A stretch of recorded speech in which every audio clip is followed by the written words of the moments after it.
chicken cacciatore. First thing you want to do is you want to prep your chicken. We had chicken thighs, so we had to cut them in half. Then I'm here just cutting off excess skin and bones and tails that could be used later on for stock. Once your chicken's prepped, you're going to add it to the hot pan. Get a nice sear, a nice crisp on the skin. Also add some color to our sauce and flavor. You're also going to add the seasoning here.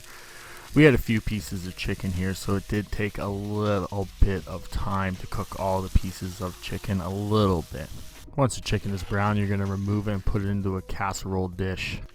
You're going to cut your onion medium dice for the sauce that you're making. You're going to throw it in the same pan you were cooking the chicken with all the grease. Add the chicken scraps, just cooking in here for extra color for the stock and a little bit of the fat.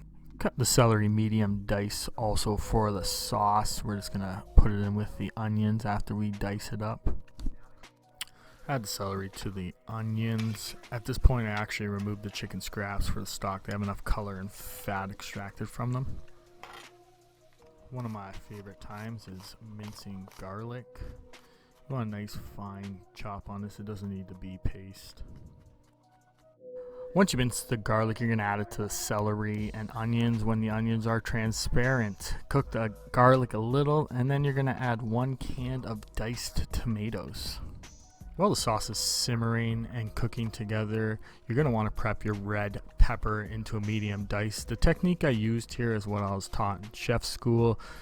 You could do it many different ways. However you feel comfortable doing it, do it. Just remember skin side down because the blade will slip on the skin. I have cut the pepper into julienne so it's easier to control the size of the pepper in the sauce. Once you're done chopping it, go ahead, just put it right into the sauce. We're also going to add a liter of chicken stock to the sauce and let it cook down. Let your sauce catch up to a boil. This is where you're going to rearrange your chicken so they fit into your dishes properly. I put all the drumsticks in one and the thighs in the other, and then cover them both with enough sauce to cover them. You're going to save a little bit of the sauce just so you can reduce it down and add some cherry tomatoes later. Now you're going to place the chicken into the oven at 325 for about 40 minutes until the chicken is cooked.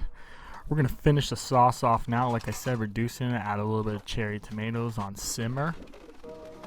I pulled the chicken out to check it to see how much time was left needed. It needed a little bit longer. Here's a picture of our sauce that has been simmering down. Once the chicken is done, you are going to pull it out and set it aside on the stove. I did cook pasta for this meal, gluten-free of course. Once you have a nice bed of gluten-free pasta, you're going to take a scoop of the cherry tomato sauce that you reduced down. Then you're going to take another scoop from the chicken cacciatore cooked in the oven with all the grease. And once you have a nice layer of sauce, you're going to put your chicken right on top. Sprinkle a little more sauce on top and you are done. Enjoy.